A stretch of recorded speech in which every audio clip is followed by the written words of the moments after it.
என்ன பார்க்க போறோன்னா புதினா சாதம் மீன் ரைஸ் எப்படி பண்ணலான்னு பார்க்கலாம்.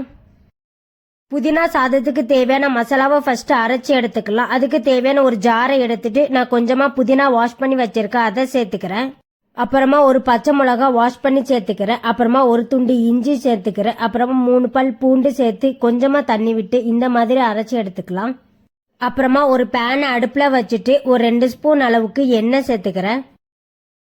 அப்புறமா எண்ணெய் சூடானதோ ஒரு 1/2 ஸ்பூன் அளவுக்கு ஜீரகம் சேர்த்துக்கிறேன். அப்புறமா 1 ஸ்பூன் அளவுக்கு கடுகு கடலைப்பருப்பு சேர்த்துக்கிறேன். கடுகு பொரிஞ்சதுக்கு அப்புறமா கொஞ்சம் பீனட் வேர்க்கடலை சேர்த்துக்கிறேன்.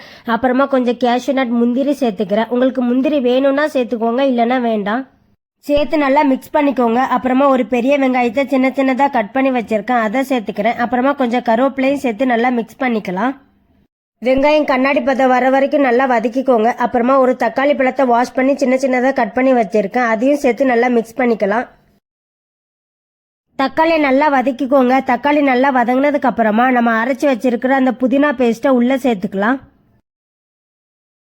அப்புறமா ஒரு சின்ன ஸ்பூனுக்கு 1/4 ஸ்பூன் அளவுக்கு மஞ்சத்தூள் சேர்த்து நல்லா மிக்ஸ் பண்ணிக்கலாம். புதினா பேஸ்ட் சேர்த்து ஒரு நிமிஷம் நல்லா வதக்கிக்கோங்க, அதோட பச்சை வாசனை போறதுக்காக.